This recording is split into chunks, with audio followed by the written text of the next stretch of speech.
So this is Beech, Marquee. It's one of the two huge structures. We'll just go outside and have a quick look from the outside.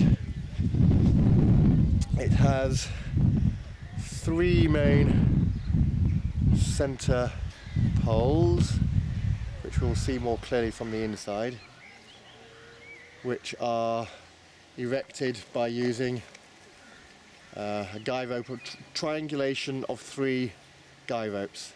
The guy ropes ideally being at 120 degrees from each other, so that whichever direction you pull, you pretty much get the thing into the middle, tie it down, and then you can raise the 1, 2, 3, 4 sections of roof, which are tied, as you can see, together where the poles meet.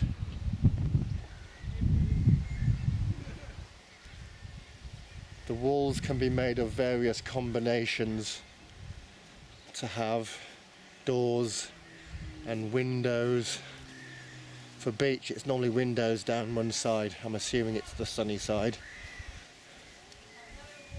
Certainly oak and beech, there's oak in the distance there, and here's beech, need these very large pins, 2.5 to 3 foot pins hammered into the ground to keep these structures safely and securely in place.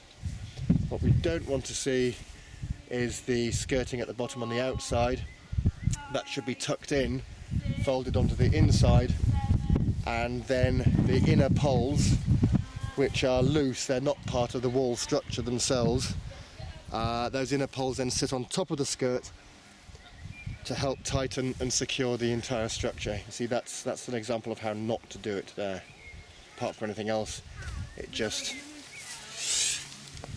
holds a lot of water, so that's never going to dry in that state. We need to get that sorted out so this can dry. We've just had 2 days of rain, so these are now up at the end of site, at the end of camp, waiting for the sun to come out to dry it all.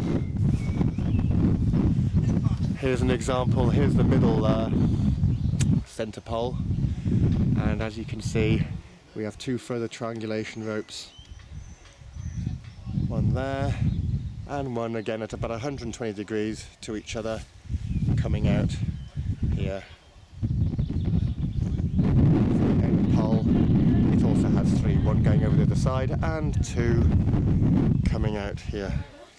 That's pretty much the first thing you do, is you get the distance that these 3 poles need to be apart from each other, and then get them up using these triangulation poles and some triangulation ropes.